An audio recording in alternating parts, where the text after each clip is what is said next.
cómo destruyeron todo, cómo le robaron a nuestra gente sus obras, sus sueños, sus derechos. Hoy nos acompaña en este programa la futura presidenta de la República de Ecuador, la primera mujer que será electa en las urnas para la presidencia, nuestra querida compañera Luisa González. Bienvenida, Luisa. Gracias, presidente, por esta entrevista. Lo que estábamos escuchando ahorita dice cómo se siente caminar con seguridad, libres, y eso nos quitaron, la libertad. Sin seguridad no hay libertad. La seguridad es un bien mayor para la sociedad. De ahí surgen muchas otras cosas, entre ellas la tan cacareada libertad de los neoliberales, ¿no? Por sus fundamentalismos, destruyeron todo el sistema de seguridad, ellos no creían en el Estado, y ahora, ¿de qué libertad nos pueden hablar? Si no se puede salir ni siquiera tranquilo a la calle. ¿Recuerda usted cuando nos decían, queremos libertad, tenemos un gobierno opresor, necesitamos ser libres? Hoy no somos libres, presidente. El 11% de los robos son a domicilio, es decir, ni en tu casa estás libre, ni en tu casa te sientes seguro, porque no sabes en qué momento te pasa un accidente, viene alguien, te asalta. Algo importante, ¿no? La libertad de poder salir. Mire, yo soy chonera y en Chone tenemos la costumbre de sentarnos en los portales, en las tardes, a tomarnos un traguito, un café, a hacer una parrillada. La tierra de los naranjos en flor. De los naranjos en flor y de las mujeres hermosas. Así es. Pero yo le he hecho un cambio a eso, ¿no? Manabí, tierra de mujeres hermosas y hombres valientes. Y yo digo que Manabí es tierra de hombres hermosos y mujeres valientes. Oh, valientes y hermosos. Y valientes y hermosas. Bueno, una costumbre nuestra es esa, ¿no? La libertad de salir en la noche, de juntarnos con la gente, de estar en un portal. Ya no podemos hacerlo, presidente. A las 5 de la tarde cierran los comercios. Es decir, nos hablaron de libertad, pero hoy somos presa de esas mismas políticas que nos quisieron decir que no éramos libres. Bueno, es que para ellos un gobierno opresor es el que los obliga incluso a pagar impuestos. Imagínense qué falta de respeto a los que siempre evadieron impuestos. El que los obliga a tratar humanamente, legalmente a sus trabajadores, a los cuales explotaban, aplastaban. El que los obliga a responsabilizarse de sus expresiones. Nos dicen que no dijeron que no había libertad de expresión y se podían quejar todos los días de aquello, ¿no? Demostrando exactamente lo contrario, pero tenían que ser responsables, como en cualquier parte del mundo, de lo que decían. Yo quisiera que ahora nos hablen de libertad, cuando no podemos salir de nuestras casas, cuando nosotras las madres nos quedamos con el amén en la boca, cuando nuestros hijos salen a la calle, cuando les pedimos que regresen rápido, que no estén en la noche, que no salgan, los comercios cierran temprano, la economía se paraliza con la inseguridad. No hay libertad, ahora sí no hay libertad. Y en la salud tampoco tienes libertad. ¿Por qué? Porque no eres libre de escoger dónde hacerte atender, quién te garantiza la salud, porque no puedes, no tienes cómo pagarte las medicinas y el sistema de salud también lo quebraron. Bueno, libertad es un concepto que la izquierda debe disputárselo a la derecha. Siempre nos hablan de libertad, nosotros hablamos de justicia. Para mí la justicia precede a la libertad. Para ellos la libertad, a lo sumo, es igualdad de derechos formales. Que todos puedan leer los libros que quieran, perfecto. Y si a la gente no la alfabetiza o no tiene dinero para comprar los libros, ¿de qué te sirve ese derecho formal?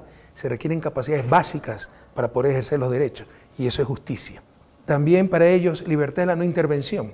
Derechos formales, todos son iguales ante la ley, aunque unos están en azotea y otros en el subterráneo, ¿no? Y que nadie se meta. Es decir, que el luchador de 300 kilogramos aplasta el de 50 kilogramos sin árbitro.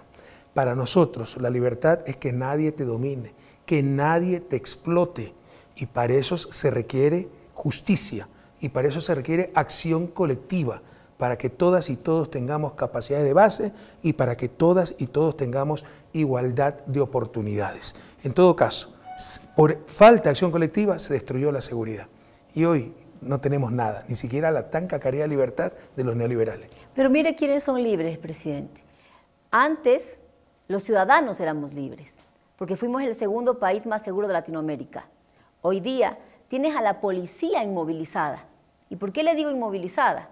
Nosotros compramos 3.500 vehículos aproximadamente, un poco más, cerca de 4.500 motos, un sistema ECU 911. Todo esto lo destrozaron. La policía no puede salir a patrullar, porque si no, por un lado no tiene vehículos, y si los tiene, no tiene combustible para poner esos vehículos. No llegan. Llamas al ECU 911, no tienen las cámaras, no tienen cómo transportarse, no tienen dónde sentarse siquiera. Destrozaron el sistema de seguridad. ¿Y qué pasa con la delincuencia? No tienen quien reaccione frente a la delincuencia. Ellos sí están movilizados. ¿Quiénes también están inmovilizados? Nosotros, los ciudadanos, por el temor de que hay un gobierno totalmente ausente, sin una política de Estado, sin un liderazgo, sin quien conduzca y nos oriente hacia un país seguro. Le redujeron el presupuesto a la Policía Nacional cuando nosotros le dimos dignidad, les casi triplicamos el sueldo. Hoy día le han otorgado a Guayaquil cerca de 1.600 efectivos policiales. ¿Sabe usted cómo están tratando a esos policías? Están pasando el sombrero, como se dice comúnmente, a la empresa privada. Les están pidiendo a los alcaldes y a los prefectos que les pongan un colchón, que les den una comida, sin dignidad. Entonces a nuestra policía, a los que tienen que cuidarnos, los tienen inseguros. Pero ¿quién sí está seguro? La delincuencia. ¿Y quién hoy día no tiene libertad y está preso? Los ciudadanos. Ojalá, y perdóneme que utilice palabras algo fuertes, pero indigna lo que ha pasado, indigna realmente, ¿no? Bueno, yo he sido protagonista de aquello, de lo que se construyó, entonces indigna y duele mucho más, porque sabemos cuánto costó construirlo y cuán fácilmente esta gente con su maldad lo destruyó, pero ahora nunca más acepten la prostitución de palabras tan sagradas como la libertad. Entendamos que para ser verdaderamente libres debemos actuar en conjunto. Para ello la acción colectiva, pagar impuestos, acción del Estado, recursos públicos, es atentar contra la libertad individual. Esa acción colectiva es igual o más importante que esa acción individual, y para que todos tengamos al final del día más libertad, debemos actuar con sentido de comunidad, y eso es una de las cosas que se ha destruido en los últimos años.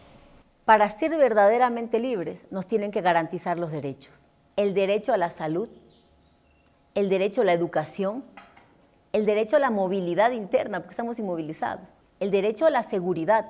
La seguridad es una obligación del Estado. ¿Qué se propuso? Libre porte de armas. Es decir, el gobierno no asume su responsabilidad de darnos seguridad y de pasar de un derecho lo quieren convertir en un privilegio. ¿Quién puede portar un arma? Quien tiene acceso para comprarla, pero si ni siquiera hay empleo. Es decir, sálvese quien pueda. Bueno, esa es una psicopatía social de nuestras élites. Créame, yo he estudiado eso y ya no encuentro más respuesta que una psicopatía, es decir, una enfermedad psicológica. ¿Por qué? Porque no pagan impuestos, destruyen lo público, destruyeron el sistema de seguridad público y venden sus propias soluciones. Porte de armas, cuando el gran quiebre en seguridad fue cuando prohibimos el porte de armas. Es mucho más fácil prohibir el porte de armas para delincuentes, para todos, que cada quien que adquiera su arma, entre ellos los delincuentes. Y como usted bien dice, los pobres no van a poder comprar armas, ¿no? Pero en todo caso, libre porte de armas, contratación de seguridad privada, al final van a tener menos seguridad, ¿no? Pero se sienten más poderosos. Y se convierte en un privilegio, ¿no? Ese es el objetivo de nuestras élites, se sienten más poderosos, se diferencian del resto. Objetivamente, van a tener menos seguridad para ellos, para sus familias, para sus empresas. Pero qué poderoso soy porque tengo un arma al cinto y porque tengo mis propios guardias de seguridad. Es una psicopatía, es una psicopatía. Les gusta el poder, les gusta sentirse dominantes, les gusta la verticalidad, sin ver el resultado final, que cuando se prohibían las armas, cuando todos cumplían su deber, cuando se respetaba lo público, se pagaba impuestos, todos gozábamos de mucha mayor seguridad, mucha mayor libertad, de mucho mayor bienestar. Y ahí vamos al punto, ¿no? Armar. Con armar a la población o solo armar a la fuerza pública, no construimos seguridad. Y a mí me preguntan siempre, ¿qué es lo primero que va a hacer Luisa González? Digo, es que no es solamente una arista en la que tengo que enfocarme, son varias. ¿Cómo construye seguridad? Seguridad no solamente construyo aumentando presupuesto, aumentando policías, armando a la policía. Seguridad construyo garantizando también que las causas generadoras de esa violencia y de esa delincuencia sean mitigadas, empiecen a bajar. Cuando aumenta desempleo, cuando aumenta pobreza, aumenta delincuencia. Entonces el sentido común me dice que tengo que bajar desempleo y que tengo que bajar la pobreza. Para la delincuencia común, pero es innegable que existe crimen organizado. En todo caso, una gran diferencia es que mientras los otros prometen, nosotros ya lo hicimos.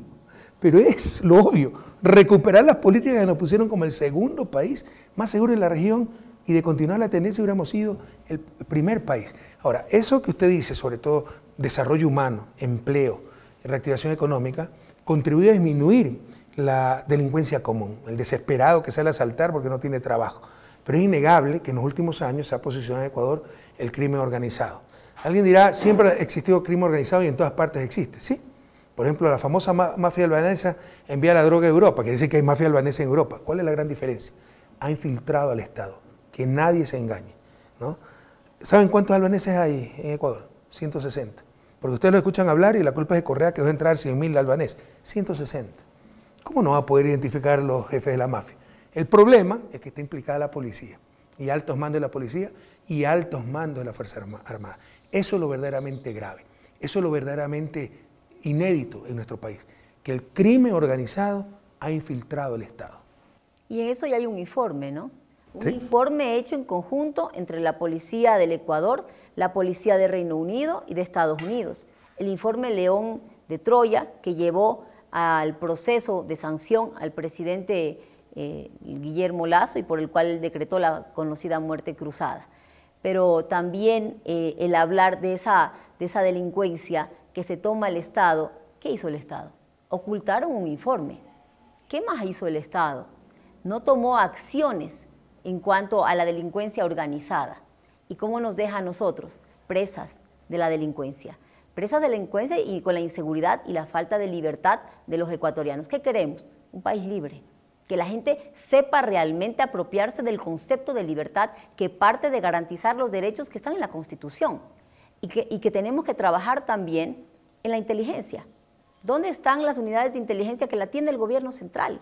No están funcionando. ¿Qué pasa en las cárceles? ¿Por qué los presos tienen armamento de corto y largo alcance en una cárcel? ¿Quién maneja la cárcel? El presidente de la República a través de su secretario, de la SNAI. ¿Y entonces por qué? Si a la cárcel de la Tacunga no puedo entrar con aretes, con cordones en los zapatos, entra todo este armamento. Pero la degradación moral ha llegado a tal nivel, la pérdida de decencia, la falta de sangre en la cara, que conociendo ese informe León de Troya, sabiendo Lasso que era su gobierno el que estaba infiltrado por el narcotráfico, quisieron endilgarnos a nosotros la narcopolítica, que habíamos destruido radares a propósito, que habíamos dado espacios del territorio nacional para el narcotráfico, es decir, no existe policía, no existe Fuerzas Armadas, no existen periodistas, y se puede dar territorio nacional para el narcotráfico. Pero todas esas estupideces las repitieron una y otra vez, sabiendo, conociendo ese informe y sabiendo que eran ellos los infiltrados por el narcotráfico. Realmente es escandaloso lo que hemos vivido. Nosotros compramos radares para combatir esa delincuencia Pero organizada. quieren hacer creer que antes existían radares y con nosotros no existieron. No habían radares, los no compramos existían nosotros. radares. Y el radar que había en la frontera lo mueven a mi provincia, a Montecristi, al siguiente día dañado el radar. La frontera norte, En la tremenda frontera caliente, ¿no?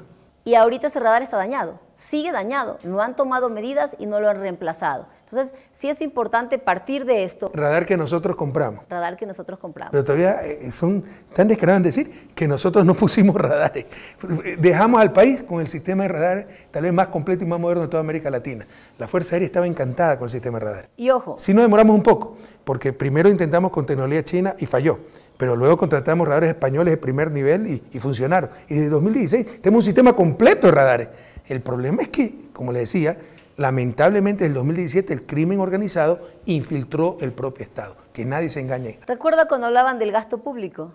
De sobreendeudamiento de un país que excedía en el gasto público. También era mentira, manipularon las cuentas cuando tuvieron que firmar el acuerdo con el Fondo Monetario, tuvieron que transparentarla y se verificó lo que siempre dijimos, que nosotros llegamos al país con 38% de coeficiente de deuda PIB, sin consolidar, porque consolidar es mucho menos y es la forma correcta de hacerlo, cuando dijeron que habíamos dejado en 60%, todo era mentira. 38% de deuda en porcentaje del PIB, pero con una alta inversión pública en universidades, en hidroeléctricas, en escuelas, en hospitales. Es que hay otra manipulación muy fuerte, ¿no? El verdadero déficit fiscal, que se entiende como falta de ahorro, debe ser contabilizado antes de la inversión, porque la inversión no es gasto, como su nombre indica es inversión, pero es una trampa ideológica en las cuentas nacionales incluirlo como parte del gasto. La inversión no es gasto. ¿Pero a qué quiero llegar? Y sin ese gasto en inversión, sin esa inversión, teníamos superávit, teníamos ahorro fiscal. ¿A qué quiero llegar? A que nos dijeron que estábamos sobreendeudados y que había un exceso de gasto público. Y yo quiero que los ciudadanos concienticen en este momento qué era ese supuesto gasto público, que en realidad era inversión. Era la seguridad de poder caminar por las calles. Era que los policías tengan triplicado su sueldo para que ellos salen por una parte a patrullar y cuidar a la población, pero por otra, su familia queda bien, porque sus gastos están cubiertos, porque tienen un salario digno. ¿Qué más era ese supuesto gasto público? Los vehículos en los que los policías iban y atendían rápidamente una llamada ciudadana, el ECU 911, el hospital donde era atendido un ciudadano, donde ese niño con cáncer recibía un tratamiento digno, donde el enfermo de un problema renal recibía diálisis, donde nuestros hijos recibían una beca para las mejores universidades del mundo, y dijeron exceso de gasto público. Y hoy día, cuando no hay educación, cuando no hay seguridad, cuando no hay medicinas en los hospitales, cuando no hay inversión en deporte, en arte, en cultura, les decimos, ciudadanos, ustedes se dejaron engañar y les dijeron que excedíamos en el gasto público. No, eso jamás fue gasto público, eso fue invertir en ustedes, eso fue darles dignidad, eso fue darle acceso a la salud, a la educación, a la seguridad de caminar por sus calles y de no quedarnos las madres con el amén en la boca cuando nuestros hijos salen. Pero así sea gasto corriente. Para que funcione el Estado, se requiere un Estado, en una sociedad moderna, se requiere funcionarios públicos bien pagados. ¿Cuál es tal vez la mejor inversión? Contablemente va a ser gasto corriente, conceptualmente probablemente la mejor inversión, pagarle mejor a los maestros. Pero eso son sueldos y salarios, sueldo de la burocracia, funcionarios públicos, gasto corriente. Superemos esos estigmas, superemos esos primitivismos. Hay que hacer lo que se necesita para sacar adelante el país, y sin seguridad no saldremos adelante. Sin educación de calidad no tendremos desarrollo. Pero volvamos al tema seguridad, Luis. Perfecto. La delincuencia común, que ha crecido brutalmente, que el asalto, el robo a domicilio, se combate con desarrollo humano, leyes fuertes, por supuesto, sanciones fuertes, pero desarrollo humano, reactivación de la economía, generar empleo de calidad. Pero el crimen organizado ya es más complicado, usted ha dicho, se requiere inteligencia, desmantelaron la inteligencia, son ellos las que utilizaron para perseguir a sus opositores políticos, eliminaron la inteligencia en las cárceles porque están repletos de corrupción. Nosotros teníamos inteligencia en las cárceles para anticiparnos lo que querían hacer las mafias cuyos líderes estaban presos. Inhibidores de señales, ¿por qué no los ponen? Porque todo está corrupto, todo está corrompido. Para cuando ingresan el armamento. En todo caso, crimen organizado es inteligencia, alta tecnología, coordinación internacional, pero el problema es que en Ecuador se ha tomado el Estado, o parte del Estado. ¿Qué piensa hacer al respecto? Bueno, ahí hay que hacerlo, como usted dice, en conjunto.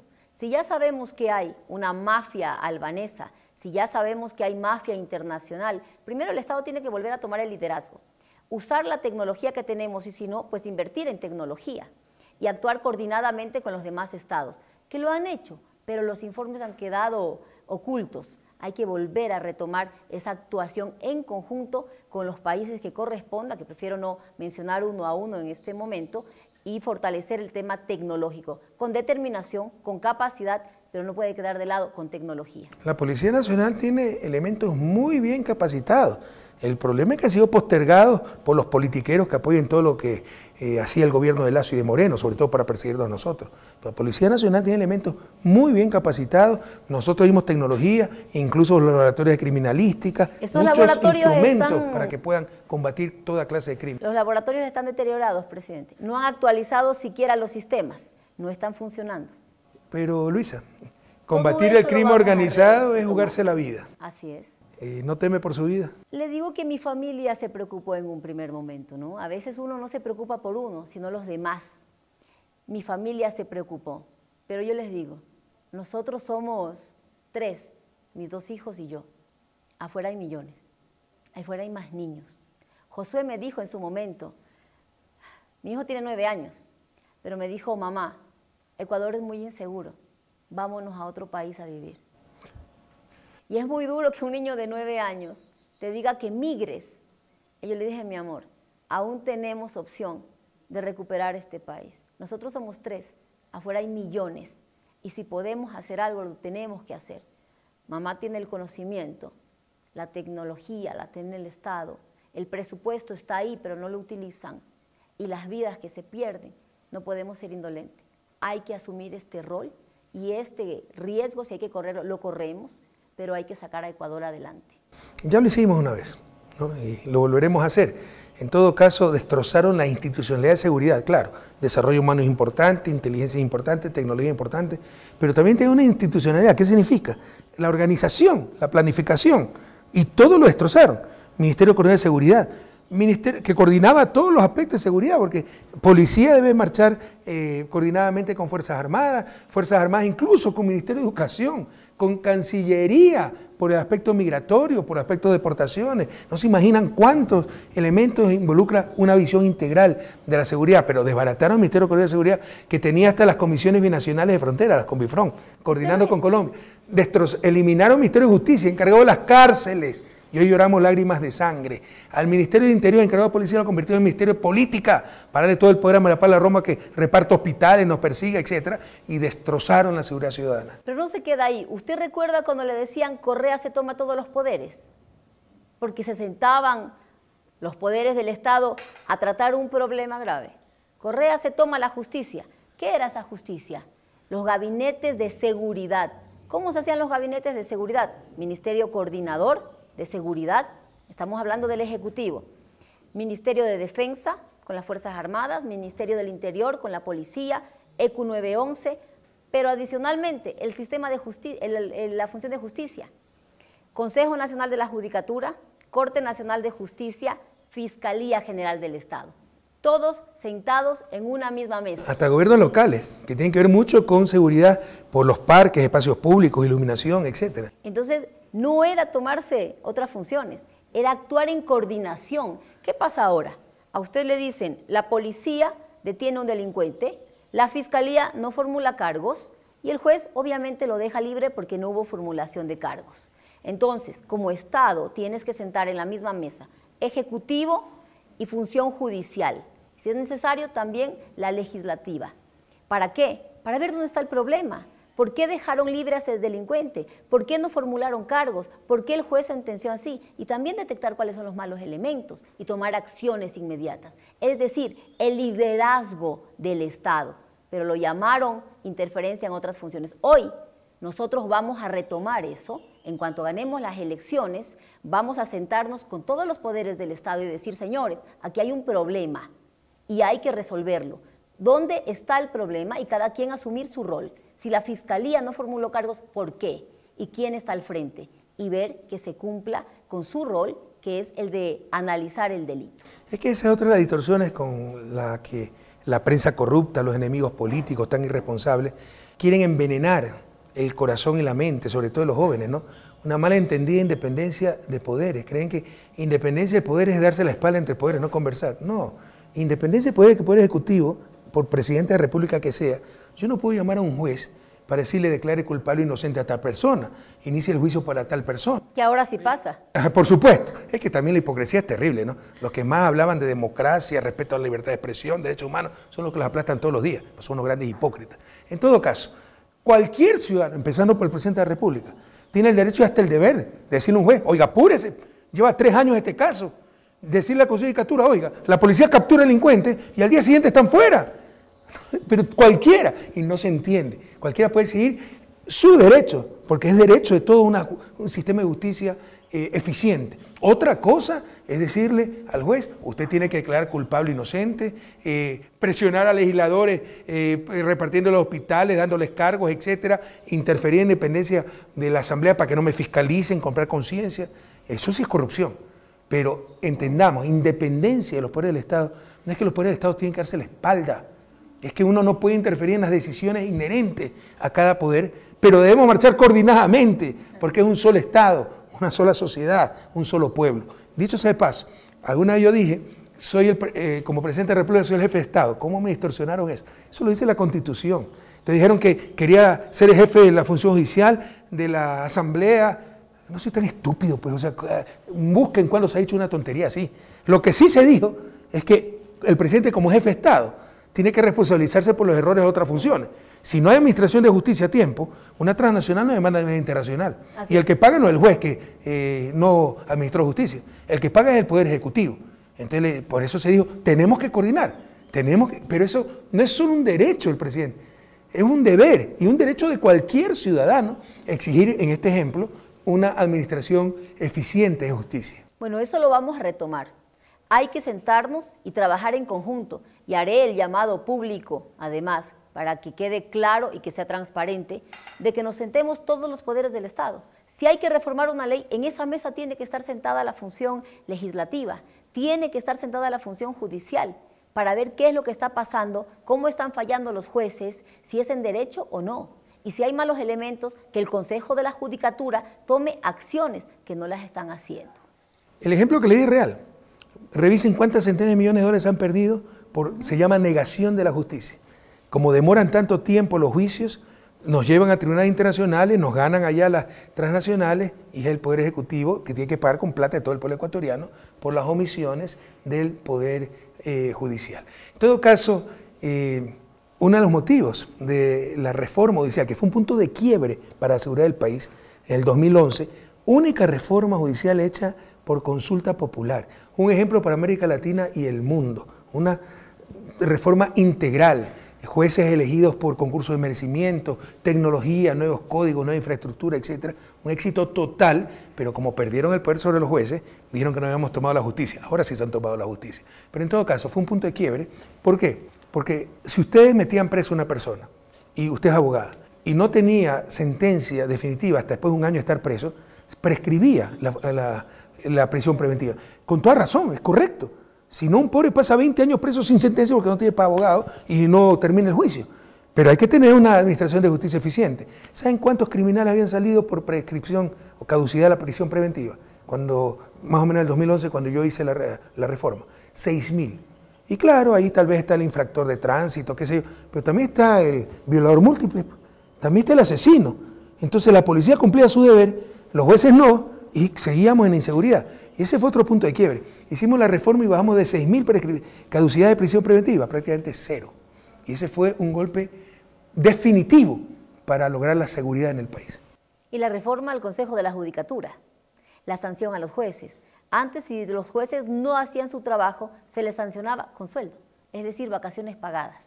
También se cambió ese... Sí, pero ¿cuánto tergiversaron eso? Muchos han regresado, jueces evidentemente corruptos, pero para hacer quedar mal a Correa, que dominaba la justicia, hacer quedar mal a Gustavo Yal, presidente histórico del Consejo de Judicatura, un tipo recontra especializado, PhD en Derecho Internacional de la Sorbona, y mire quiénes lo sucedieron en el cargo, causan vergüenza ajena realmente. En conclusión, yo diría, presidente, el país requiere en este momento de la historia el trabajo en conjunto, todas las funciones del Estado en una misma mesa, con una sola visión y orientación. La delincuencia, la inseguridad, no sabe de banderas políticas, entiende de que le solucionen su problema, y eso es lo que vamos a hacer. En un llamado público nos sentaremos todas las funciones del Estado a dar solución al problema de la delincuencia, que como ya dije, no solamente pasa por el sistema de justicia o el presupuesto o armar, sino atacar a las causas generadoras de la violencia de la delincuencia, el hambre, la pobreza, la falta de empleo, la falta de medicina en los hospitales, la falta de presupuesto para educación y que nuestros jóvenes vuelvan a las aulas de clase. Estamos en el peor de los mundos. Nuestros jóvenes no tienen acceso a las universidades, pero tampoco tienen acceso al empleo y son fácil presa de la delincuencia. ¿Qué ven en su casa? Pobreza, probablemente violencia, desempleo, hambre. Qué fácil es que venga un grupo delictivo y le diga, ven acá. De allí tenemos que rescatar a nuestros hijos, a nuestros jóvenes. ¿Qué pasa en el sistema de salud? El peor de los mundos igual. Hasta el año 2021 habían despedido 6.000 personas del sistema de salud, médicos, técnicos, enfermeras. Y del otro lado, ¿qué tienes? Tienes a la ciudadanía sin médicos, vas con un dolor, llevas tu hijo con fiebre, te dicen dele un paracetamol y llévelo. Y tú como madre sientes el dolor de ver a tu hijo llorando, que no se calma, no le baja la fiebre, y el sistema de salud te lo rechaza, te mandan a morir por pobre. Y así con todos los casos. ¿Por qué? Porque nos faltan medicinas, porque nos faltan los médicos que están en el desempleo, las enfermeras que están en el desempleo. Vamos a devolver esos puestos de trabajo para garantizar la atención digna a nuestros ciudadanos. El presidente de la República debe ser un líder, Luisa. Y para sacar adelante un país se necesita liderazgo. Pero la mediocridad sataniza el liderazgo. buscan tener un pelele sentado en el sillón presidencial que deje pasar, deje hacer, que no mande en ningún lado, ¿no? Para que esto sea tierra de nadie y vence el más fuerte, los poderes fácticos. Eso es lo que nunca lograron con nosotros y por eso nos llamaban autoritarios. Pero cuánta falta hace nuevamente ese liderazgo que tendrá con usted el país. Bueno, eso con respecto a seguridad. Usted ha dicho, se necesita reactivación económica para combatir sobre todo la delincuencia común. Usted tiene una maestría en economía del desarrollo, ¿verdad? Del desarrollo. Y bueno, y muy interesante porque somos un país en vías de desarrollo. ¿Qué piensa hacer para esa reactivación económica? Recuperar la economía, porque además son indignantes las contradicciones. La migración ha comenzado nuevamente, ese es el mejor termómetro del éxito de un gobierno, la migración. Nadie busca salir de su propia patria voluntariamente si le va bien en su país, ¿no? Y ese es uno de nuestros mayores éxitos y sanas satisfacciones, que con nosotros en la década ganada se revirtió el flujo migratorio, la gente empezó a regresar, dejó de salir. Hoy vuelven a salir y es una tragedia nacional. Y mientras tanto, los bancos rompen récord en utilidades. O sea, yo no sé cómo la gente aguanta. O sea, realmente sí, gracias a Dios tenemos una posición cómoda, no me ha faltado empleo, pero si yo no tuviera que darle mis hijos de comer, no tuviera empleo, yo no sé qué haría en un país donde hay falta de oportunidades para la inmensa mayoría y los bancos rompen récord en utilidades. Es demasiado insultante. ¿Qué piensa hacer para cambiar esa situación? Mire, voy a partir del ejemplo que hablé de los médicos. El garantizar el derecho a la salud de nuestra ciudadanía requiere médicos que estén trabajando, personal de salud, técnicos, enfermeras. Cuando tú contratas a una persona, vamos a poner el ejemplo, 10 médicos trabajando. Al contratar 10 médicos, muchos de ellos tendrán hijos, tendrán que dejar a sus hijos en la casa, contratarán a alguien que los cuide. ¿Qué pasa después? Saldrán a hacer compras, comprarán en la tienda, en el bazar, a la señora que vende empanadas en la esquina. Esa señora que vende empanadas en la esquina comprará más aceite, más verde al agricultor. ¿Qué empieza allí? A dinamizarse la economía. No tenemos carreteras, las han destrozado. Hay muy pocas que quedan bien. Vamos a invertir en reorganizar el Estado y en rehabilitar las carreteras. ¿Qué genera esto?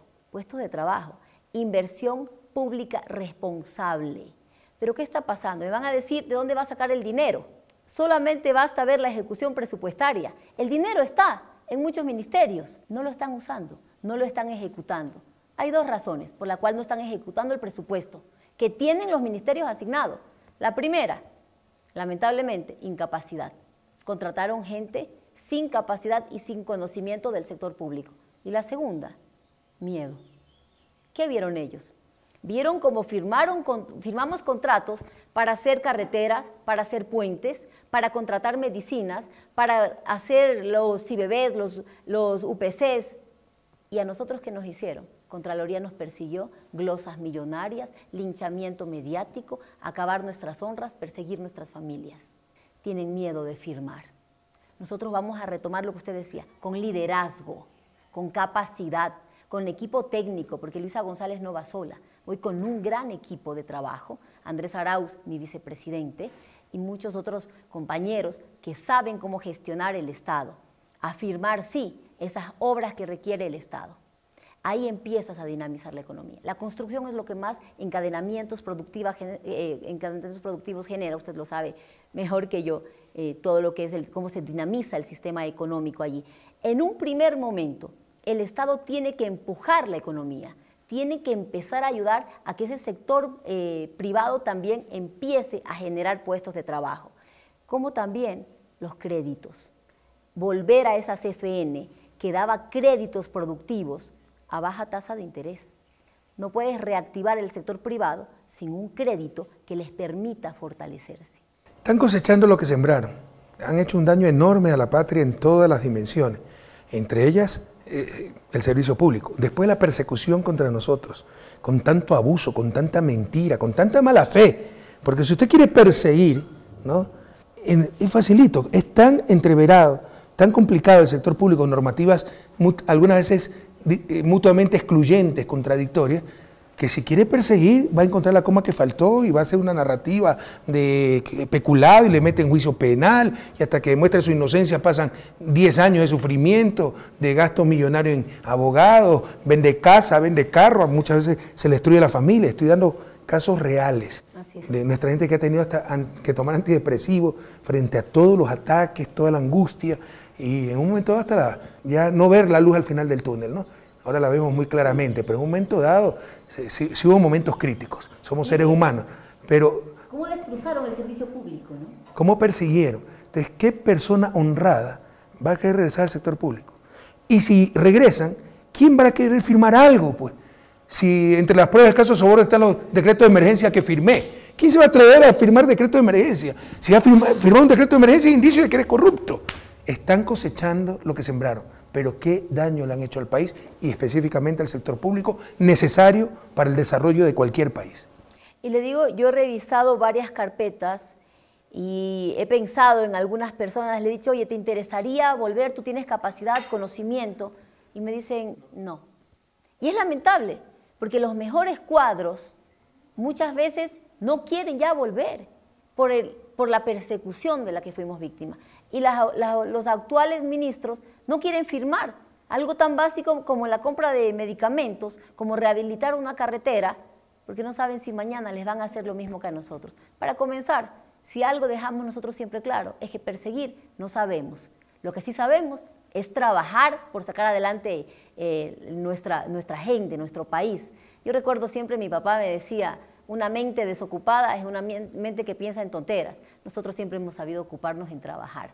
No estamos para perseguir, jamás lo hemos estado, nunca lo estuvimos. Jamás se dijo... Pero ahí están las pruebas. Acuérdense cuando se fue de ruptura de los 25 en el gobierno de 2011, María Paula Romo, Juan Sebastián Roldán, nos insultaban todos los días. ¿Cuándo les pasó algo? Llegaron al poder y fue con cuánto odio a perseguirnos, a calumniarnos, a difamarnos, a tratar de destruirnos. Así destruyen a la patria y con altísimo nivel de corrupción, comprando conciencia con hospitales, repartiendo el Estado, etc. Antes de nosotros, todos los presidentes habían sido perseguidos, excepto ¿quién? Alfredo Palacio. Porque después llegamos nosotros y nosotros no perseguimos. ¿Pero por qué no perseguimos? Porque teníamos capacidad para trabajar. Porque somos gente justa, además, honesta, buena. Exactamente. Pero por eso no nos temen y nos faltan al respeto. ¿Usted cree que a Férez Cordero le hubiesen hecho la 10ª parte que me han hecho a mí? Yo he sido de los presidentes más poderosos de la historia, de los más populares de la historia, y me condenan por influjo psíquico. ¿Usted cree que a un presidente verdaderamente que sea malo, perverso, le van a hacer eso? ¿No? Abusan de nosotros porque saben que somos buenas personas. Porque somos gente honesta, de verdad. Si no, no estaríamos aquí una vez más, enfrentando estas elecciones. Pero sí dejar en claro, el presupuesto está en los ministerios, no hay capacidad y no hay ejecución por temor. Eso también lo hicieron y los ciudadanos deben ser conscientes. Mucha de esa persecución política que nos hicieron es parte del desastre que estamos viviendo en el abandono de la patria. Lo retomaremos con liderazgo, con capacidad, que la tenemos, y buscaremos esos cuadros que se comprometan con la patria, con el trabajo, con sacar adelante al Ecuador, que sí se requiere tener esa capacidad para decir yo sí firmo, sin temor a la persecución. Un problema, la bajísima ejecución presupuestaria, la cual es una responsabilidad enorme, ¿no? Nosotros controlábamos que cada mes se ejecute aproximadamente el 8% del presupuesto, que era lo que correspondía, dividido para 12, ¿no? Mensualmente, el gasto del 100%, pero en todo caso hace falta recursos reales. ¿De dónde van a salir al final del día esos recursos reales? Bueno, también existe una reserva, ¿no? Yo siempre pongo el ejemplo. ¿Cómo les parecería? Yo soy madre, tengo mi hijo de 9 años. Y mi hijo no tenga cómo ir a la escuela, y mi hijo está enfermo, y yo lo deje sufriendo, llorando de dolor porque está enfermo, y no lo lleve al hospital, y no lo lleve a la escuela, y lo tenga ahí abandonado. Y mientras tanto yo tengo en el banco, en mi cuenta personal, $10.000. ¿Qué hago? ¿Salvo al niño o digo yo no quiero que me baje el dinero del banco? Pues lo mismo el Estado. Tenemos las reservas internacionales que están financiando otros bancos, otras economías, en lugar de estar siendo utilizadas, como ya lo hicimos, en la salud, en la seguridad, en los derechos de nuestros ciudadanos. Esas reservas hay que traerlas y hay que ponerlas a trabajar para dinamizar nuestra economía, para garantizar los derechos, que ojo, esas reservas también son nuestras, las generamos nosotros, las generamos los ciudadanos. Gran parte de esa reserva es dinero público, depósito del propio sector público, que en lugar de financiar al Ecuador están financiando a Suiza. Y algunos aplauden esas aberraciones, esas tonterías. Su ejemplo es muy bueno, ¿ya? Pero la pregunta es por qué se lo hace o sea, la madre no lo va a hacer, pero tal vez hay un padrastro ahí malvado que tiene otros intereses y sí dice, guardemos estos $10.000 para garantizar otras cosas. Pago de deuda. Pero puedo darle un ejemplo más grave todavía, más tonto, ¿no? Este sería alguien desalmado que no quiere a su propio hijo, pero alguien ya sin la más mínima inteligencia. El empresario que se le daña una máquina, con eso está a punto de quebrar su negocio, perdió total rentabilidad, y en lugar de invertir en una nueva máquina, tiene la plata guardada bajo el colchón. Pero él es prudente. Eso es lo que están haciendo con el país. Eso es lo que nosotros criticamos en su momento, y que nos criticaban a nosotros por usar esas reservas, por usar el dinero del Banco Central. Ponerla a trabajar. Que era nuestro, que viene de los mismos impuestos que pagan los ciudadanos. Pero ahí cómo se tergiversaba. 10.000 millones el gobierno le ha robado al Banco Central. No se robó 20 centavos. Eran préstamos como cualquier banco que se pagaba y contaban todos los préstamos. Como el IES, ¿no? El propio gobierno daba un subsidio, el IES nadaba en liquidez, no sabía dónde colocar eso y compraba bonos al Estado. La deuda pública del gobierno. La caja chica del IES. La caja chica. Pero si era el mejor negocio para el IES. Además, todo el mundo salía ganando y siempre se pagó hasta el último centavo. Se satanizan las cosas más elementales, lo imposible es satanizar, pero a ese nivel llegamos en el país cuando no se tiene ni una prensa elementalmente decente, ni una clase política elementalmente responsable. Ahora, ese es un punto importante, lo del IES, porque me lo han preguntado en varias ocasiones. ¿Van a volver a hacer caja chica del IES? Señores, caja chica, por nunca fue caja chica. O sea, ¿qué querían? ¿Que la liquidez del IES la mande a Suiza también? Es que es una locura.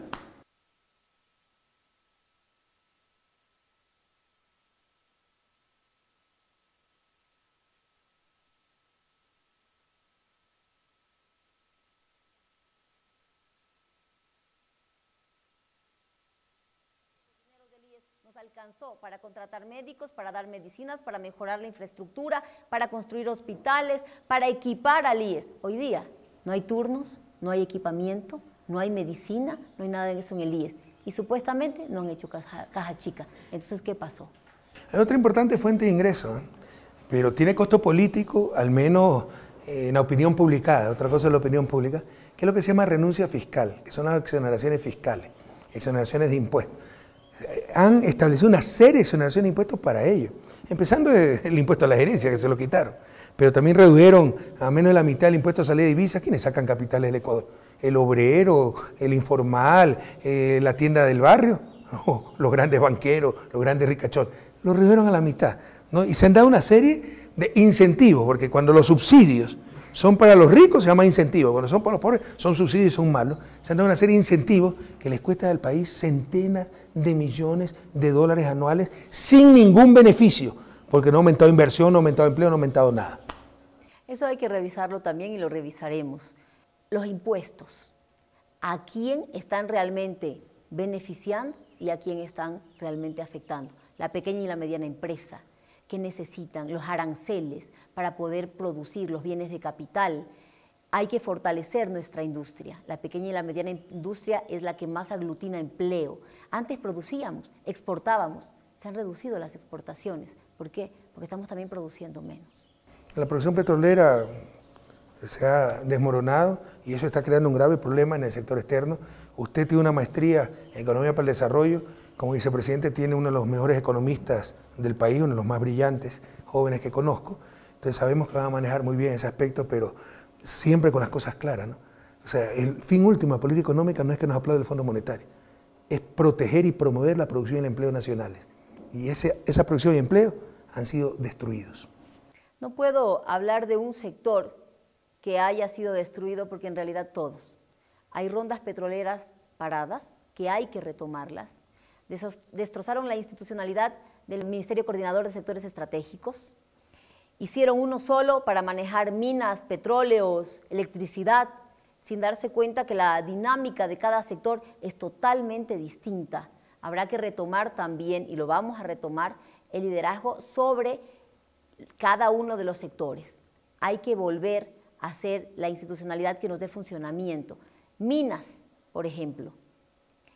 Sin los proyectos mineros que dejamos desarrollar en nuestro gobierno, el país estaría quebrado, realmente quebrado.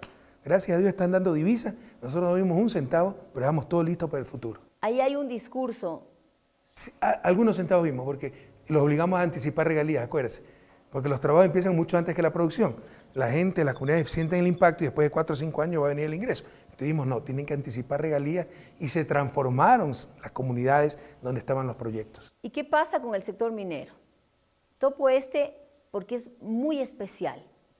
Es más fácil extraer una comunidad o ciudadanos que vayan a extraer un recurso minero que el petróleo. Vamos a minas. Primero, nosotros somos los pioneros en garantizar los derechos de la naturaleza. Los pioneros en que conste en la Constitución de la República. Protegemos la naturaleza, pero protegemos también nuestros recursos y la calidad de vida de nuestros ciudadanos. Donde tienes un recurso, alguien lo va a explotar. ¿Qué es mejor? Que lo explote la minería ilegal que trae delincuencia y violencia. El lavado de dinero. Y alta contaminación, porque no hay técnica de la explotación, o que lo explote de forma responsable una empresa mediante un sistema público de licitación internacional inclusive. Pues obviamente va a ser mejor que se extraiga ese recurso de forma técnica, protegiendo el medio ambiente y con los recursos generados para el Estado, garantizando empleo de calidad para los ciudadanos y beneficio para las comunidades. Lo opuesto a esto es quizás dejar ese recurso en tierra, entre comillas, dejar, porque va a venir la minería ilegal y va a empezar a explotarlo. Los recursos no van al Estado, no generas inversión de calidad, no generas seguridad y bienestar para las comunidades alrededor y puedes generar un gran nido de cultivo de violencia. Yo como presidente tuve que aguantar tanta demagogia como dirigentes que se oponían al extractivismo, pero de las grandes empresas, no de los informales o de la minería ilegal, para no perder votos. Pero sí esa es la contaminadora, esa es la que destruye. Pero ese es el nivel de oposición que, como le decía, tuvimos que enfrentar. Bueno, ya que tocó ese tema, y para cerrar esta tan interesante entrevista, Luisa, una pregunta candente. ¿Cuál es su posición sobre la consulta de Yasuní? Vamos a partir de lo primero. Yo tengo que garantizar al Estado salud, medicina en los hospitales, educación, las becas. Tengo que garantizar la seguridad, la dignidad de nuestra Policía Nacional, que no estén mendigando un colchón para dormir. Para eso yo necesito recursos. Y tengo el Yasuní, una pequeñísima parte que está siendo ya extraída, porque no le han dicho esto a la población. Ya se está extrayendo el petróleo hace años atrás. No es ahorita, no es que con la consulta se va a decidir si extraes o no petróleo en el Yasuní. Ya está la intervención, ya están las plataformas, ya están extrayendo el petróleo. ¿Y qué es lo que se hace? Se extrae el petróleo y se traslada fuera del Yasuní para sea refinarlo o sea ya exportarlo. Ahora, la consulta es saber si lo sigo extrayendo o no lo sigo extrayendo. Sí, pero también hay 1.200 millones de dólares que me entran en la economía y que yo tengo que garantizar que no se me muera la gente, que los niños en los hospitales reciban sus medicinas, que cuando una madre va con su niño le den atención y no le manden con el bebé llorando a la casa. ¿De dónde vamos a sacar esto? Entonces yo también digo, aquellos que están proponiendo dejar el petróleo y ya no estarlo extrayendo, díganme hay que ser responsable. Hoy algunos están proponiendo subir el IVA del 12 al 15%. ¿Estará de acuerdo? Hagamos otra consulta preguntándole a la población sobre aquello. Hay que ser responsable con la población y con las necesidades que tienen los ecuatorianos. Si ustedes me dicen a mí, como presidenta de la República, deje de percibir 1.200 millones que ya están siendo parte del presupuesto general del Estado, yo también les digo, denme la alternativa. Denme la alternativa para darle medicina a nuestros enfermos en los hospitales. La medicina que usted mismo reclama. Así es. Denme el presupuesto, ¿de dónde lo saco? Para darle educación a nuestros hijos, que vayan, que tengan becas, que vuelvan a las aulas de clase. Denme de dónde saco el presupuesto para que nuestra policía tenga el armamento y salga a patrullar. La alternativa. ¿Por qué no proponen nuevamente lo que hicimos alguna vez? Que los grandes países contaminantes pongan en un fideicomiso ese dinero que vamos a dejar de percibir por no explotar y mantener este hermoso pulmón, que Ecuador es pequeñito. Nosotros no somos los grandes contaminantes, son las grandes potencias, la Unión Europea, Estados Unidos, China. Entonces, si no me proponen alternativa ¿Qué es? ¿Simplemente querer hacer un show mediático acaso? En todo caso, quedará en la libertad de los ciudadanos cómo quieran votar en esta consulta. También para generar ruido en las elecciones y tratar de perjudicarnos. Con mucha manipulación. Ya vi videos que dicen, Luisa González está contra la conservación del Yasuní. Es una grosera mentira. Ya están extrayendo. Sí. No, pero además, o sea, si tuvieran la razón, ¿por qué tienen que mentir? Y decir verdad a media son doble mentira. No estamos hablando de que se destruye el Yasuní. La intervención es 250 hectáreas en 1 millón de hectáreas. 0.25 por mil. A cambio de dejar de recibir 1.200 millones de dólares. 1.200 millones de dólares. Tan necesarios para educación, salud, infraestructura, inversión pública en general. Entonces no es verdad el Yasuní del petróleo. 0.25 del parque frente a 1.200 millones tan necesarios para el desarrollo nacional. Y no solo aquello, ¿no? Es que sí molesta, porque a veces siento que cumplimos el rol de tontos útiles. Los ecosistemas no conocen fronteras. Del otro lado de la frontera, en Perú, sigue el Yasuní. Y lo están explotando de la forma más salvaje de los años 90. Nosotros lo explotamos de la forma más técnica y somos nosotros los que debemos dejar de explotar petróleo. Bueno, los jóvenes sabrán tomar su decisión. En todo caso, Luisa González, la única mujer candidata a la presidencia, tengo la certeza que será la primera mujer electa en las urnas en la presidencia de la República, acompañada de un gran compañero, economista brillante, Andrés Arauz. En sus manos está el futuro de la patria. Sabemos que tomarán la mejor decisión. Ya falta poco. Hasta la victoria siempre. El resurgir de la patria, seguridad, trabajo, bienestar. Luisa González, presidenta, RC5.